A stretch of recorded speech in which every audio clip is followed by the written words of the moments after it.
Assalamu alaikum warahmatullahi ta'ala wabarakatuh. Barkamu da ƙara kasancewa da ku a wannan YouTube channel mai albarka na Majera Hausa TV. Idan wannan ne zuwan ka farkon wannan taya ta mai albarka, kar ka manta ka mana subscribing kana ka danna mana alamar ƙararrawar sanarwa don sanar da ku da zarar mun ɗora sabon shiri.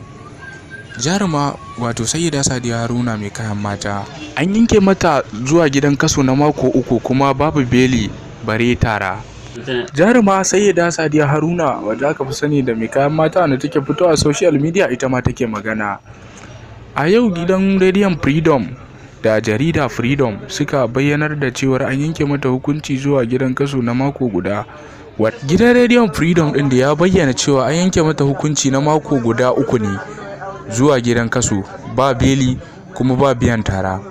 Wanda abin da ya sa aka yanke mata wannan hukunci har yanzu dai bai fito fili kuma ya bazu a social media ba, sai dai abin da ya sa dai ta tafi wannan gidan kaso wani ɗaya ne daga cikin masana'antar shirya fina-finai ta Kannywood wato Isa A. Isa, wanda ba yanzu suka fara wannan hayaniyar tasu a social media ba, sun kusa mako 2 ana wannan hayaniyar. A yau ne kuma aka samu karkarewar wannan hayaniyar kan hayaniyar da suke yi da ita da shi. An yanke mata zuwa gidan kaso na mako guda babu beli.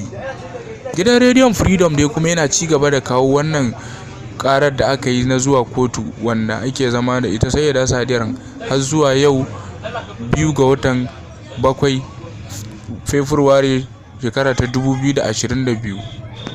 Kar ku manta dai ku mana subscribing kana ku danna mana alamar ƙararrawar sanarwa don sanar da ku da zarar mun ɗora sabon bidiyo.